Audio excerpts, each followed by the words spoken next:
Lalu pohon lengkuasnya itu kita sedikit patahkan agar dia menghuyung ke bawah.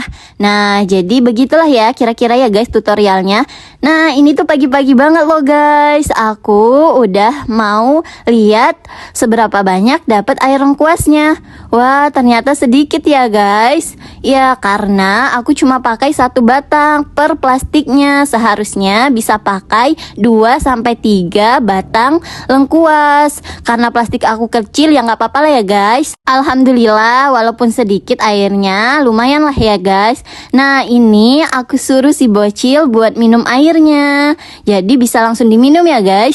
Nah, rasanya itu seperti air putih biasa, cuma ada rasa-rasa lengkuas gitu guys. Nah, semoga bermanfaat ya guys. Apakah kalian tertarik untuk mencobanya? Komen ya guys.